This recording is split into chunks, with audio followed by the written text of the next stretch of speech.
जय श्री कृष्णा आप सभी भक्तों को। आज हम वट सावित्री व्रत की कथा सुनाने जा रहे हैं।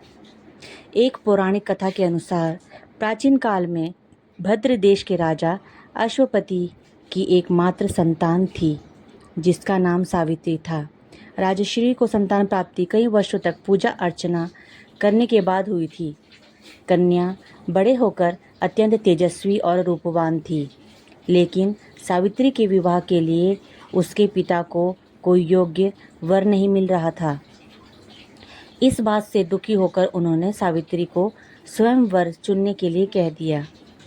तो एक दिन तपोवन में भटकते हुए सावित्री की भेंट साल्व देश के राजा द्युमत्सेन के पुत्र सत्यवान से हुई। राजा द्युमत्सेन अपने पुत्र सत्यवान के साथ वन में ही निवास करते थे, क्योंकि उनका राज्य शत्रुओं ने छीन लिया था।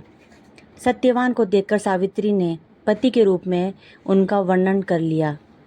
जब नारद मुनि को इस बात का पता चला तो वह सावित्री के पिता राजा अश्वपति के पास पहुँचे और बोले, हे राजन, यह क्या कर रहे हैं आप? सत्यवान गुणवान है, धर्मात्मा है और बलवान भी है, पर उसकी आयु बहुत छोटी है। वह अल्प आयु है, 1 वर्ष के बाद ही उसकी मृत्यु हो जाएगी। नारद जी ने सावित्री को चेतावनी देते हुए कहा कि पुत्री, तुमने जिस राजकुमार को अपने वर के रूप में चुना है वह अल्प आयु है। तुम्हें किसी और से विवाह करना चाहिए। ऋषिराज नारद की बात सुनकर राजा अश्वपति अत्यंत चिंतित हुए और दुखित हो गए।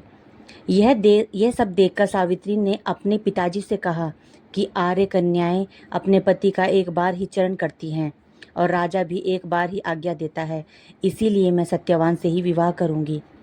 सावित्री अपने निर्णय पर अड़िग रही और आखिरकार उनका विवाह सत्यवान से हो गया।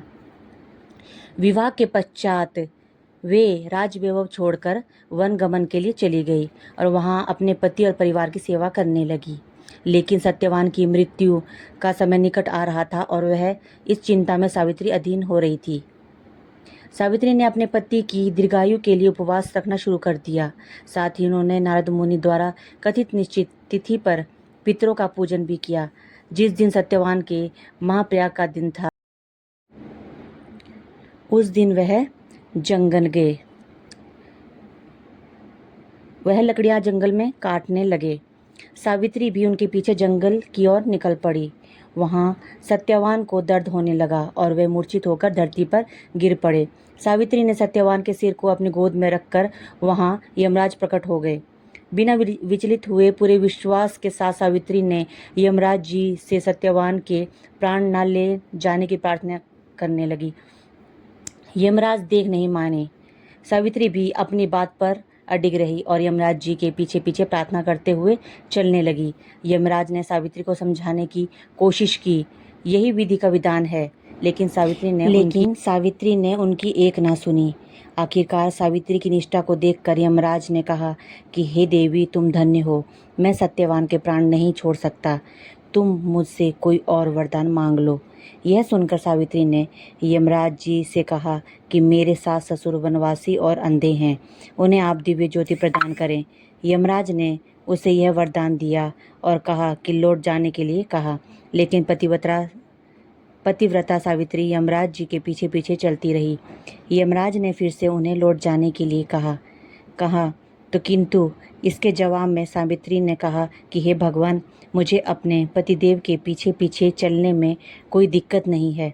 यह सुनकर यमदेव ने उन्हें एक और वर मांगने के लिए कहा, तो सावित्री ने अपने ससुर का राज्य वापस मांग लिया। जय श्री कृष्ण।